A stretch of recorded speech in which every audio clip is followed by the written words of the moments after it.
Okay, so to start our dry brine mushroom experiment, I'm starting with 4 relatively all of the same size king oyster mushrooms. Now, I'm using king oyster mushrooms because the fact that king oyster mushrooms tend to be very meaty. They have a very nice fibrous structure that cooks very well when you cook them, and they have a nice chew. They have a very nice meaty bite to them. Now, I've already done quite a few experiments with king oyster mushrooms, from the meat tenderizer experiment and the soda water experiment. Both of those worked out pretty well. They both made them quite a bit more meaty. And I'm wondering if removing some of the water by osmosis using a dry brine will help make these even meatier.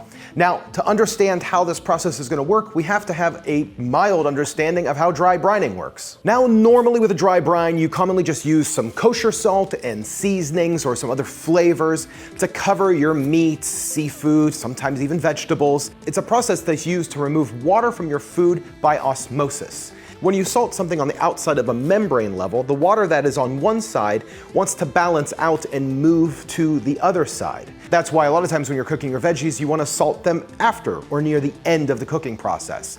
Now, a dry brine commonly makes your food juicier even though it removes the water. That's because what that does is it actually traps and seals the cell membranes after the water is removed. Essentially, it tightens the skin up. So if there's a bunch of water in like a stretched out balloon and that water transfers to the other side, that balloon shrinks, tightening the cell walls, allowing juices and flavor to remain inside your food. I'm wondering if it's going to do the same thing with mushrooms. I don't know. So let's give it a try. Let's start out by prepping our mushrooms, and we're going to get them weighed for the rest of our experiment. Now, before we get started, we're going to be testing a few different brining methods. Now, I saw this one over at Google Foods, and I thought it was pretty interesting, but we're going to try MSG. Now, from my understanding, MSG works in a very similar way as salt by triggering the osmosis process. The sodium in the monosodium glutamate separates from the glutamate, creating that reaction. Now, what I'm hoping is that the glutamate end of this, the savory end, will stick to the mushroom while the sodium draws the water out, kind of transferring meatiness, kind of transferring savoriness to the mushroom. Now, one trick that's very common in Chinese restaurants is by using baking soda on their meat. Baking soda is used on meat to kind of tenderize it. Now, baking soda has a very off-putting flavor. So I'm wondering if that off-putting flavor is going to really get sucked into the mushroom. I have a feeling it is because of the fineness of the baking soda. Now, baking soda, like salt and monosodium glutamate, is another sodium. This is sodium bicarbonate. And lastly, the one that I'm going to test that I'm really excited about is the non-sodium variation in this whole test, papaya powder. Now, this is commonly sold as a tenderizer. Papaya powder has a really unique property that's not sodium-based, it's enzyme-based. The enzymes in papaya powder break down tissues in meat to kind of make it softer and more tender. I'm wondering if it's going to do anything to mushrooms. I'm really curious. Let's find out. Now, the only thing that I'm going to do to prep these is I'm going to chop off the ends, the very ends that normally would get cut. Chop off the very end that is from the actual substrate, what it gets grown in. A lot of times these have little pieces of like wood and stuff in them. It's not what we want in our food. Now, just so I can keep everything nice and organized, how I can have the weights all marked down and everything's gonna be correct and in its place, I laid out a big, large piece of construction paper. I'm gonna go ahead and just mark on the construction paper how much everything weighs after I cut it up. Now, because the fiber nature of the mushrooms tend to go lengthwise of the mushroom, we're gonna cut these horizontal to kind of end up with some scallops. I'm gonna probably end up with 3 scallops per mushroom. That way, when we weigh these and we salt them, the moisture will be drawn through the fiber ends. And then this first one's just gonna be our control. So the control comes in at 107.6 grams. The next will be salt.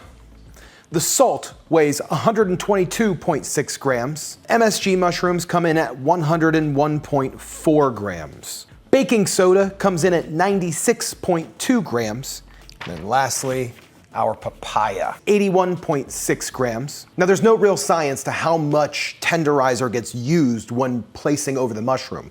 So I'm just going to make sure that every one of these is covered by their counterpart, by their salt, MSG, baking soda, and just make sure that they're covered from the top and the sides as much as I can. And I'm not trying to create like a pile or something that's completely coating it, just something that's enough to give it like a crust on the top that should help draw some moisture out. We we should see the moisture get drawn out fairly quickly. Okay, so we have these all covered. I'm so excited to see how these turn out. You can already see some of the moisture coming off the salt, which is incredible. I'm gonna let these sit for 4 hours. 4 hours should give us enough reaction on these mushrooms to see if any of these react in any way or do anything to make a better tasting and better cooking and more flavorful mushroom. Okay, so these mushrooms have sat for about 4 hours. They look pretty good. It doesn't seem like there's been a whole lot of change. The salt mushrooms do look like they've released a ton of water, and that's why I wanna weigh them before we cook them. So we have our control mushrooms.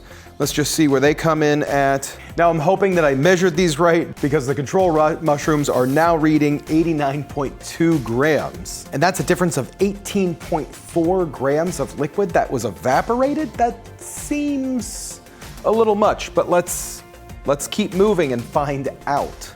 The salted mushrooms are coming in at 106.7 grams. Now the MSG mushrooms have a unique look to them. It's almost like a mix between the two, between the salt and the control mushroom. And our MSG mushrooms weighed in at 89.2 grams, a difference of 12.2 grams.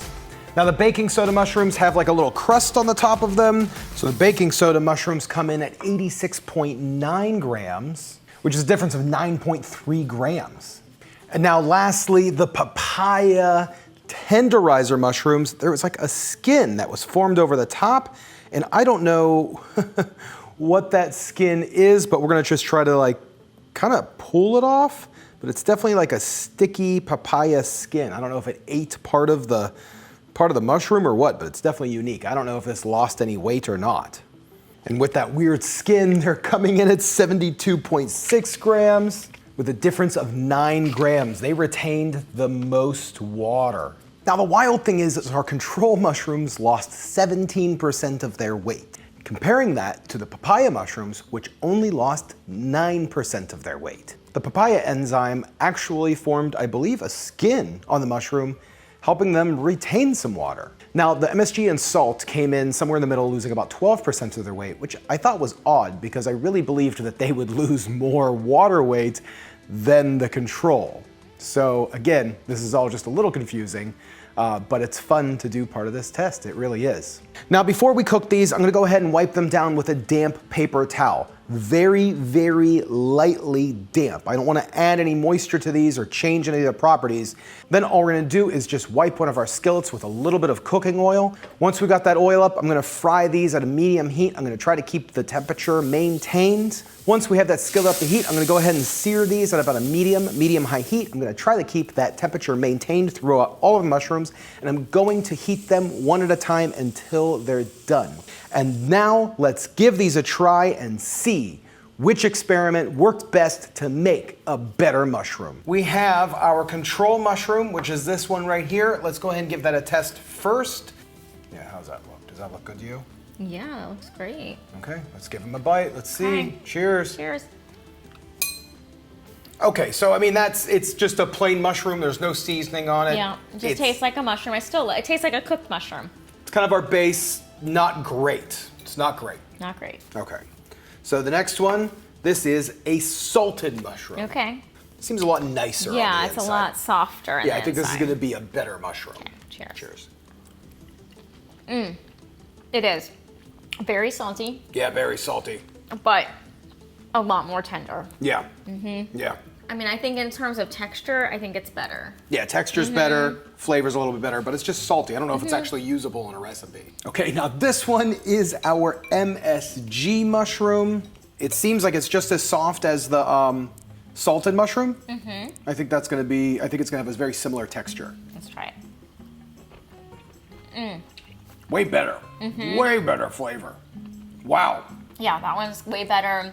A lot more savory. Not super salty, nice and tender. Yeah. So far out of these three, what do you think? This one for the sure. MSG mushroom, I that's mean, so wild. If this one wasn't so salty, this one would have some more competition. This one's gonna be weird. This is our baking soda mushroom. Okay. I'm hoping that baking soda flavor didn't penetrate through and it just made it a nice moist mushroom. Okay. I barely taste the baking soda. It does have a hint of that, but it is just a really nice firm mushroom. So the hint of baking soda is so subtle that if you put another flavor on it, you wouldn't notice it. But really, out of all of these, I think this is the most tender one. That's wild. I didn't expect that. But the baking soda mushroom is more tender. It has more fiber, like More tender. Yeah, it's more For sure. tender. Now this one is a little bit different. This one is using a tenderizer made out of papaya. Okay, that one's really good. Very good. I think this might be like, because it does have that hint of sweetness to it. Yeah, oddly, it almost kind of like broke down the mushroom a little bit. Honestly, it's hard for me to pick my favorite. I think I like these three are probably my favorite for different reasons and different ways, you know? Yeah. I would say the MSG one's my favorite just out of the flavor. The flavor of the MSG mushroom is intense, but the texture of the baking soda mushroom is the best. Yeah. In my opinion. I think this flavor, like, you know, I'm having trouble choosing between these two flavors. I think they're tied to me. Yeah.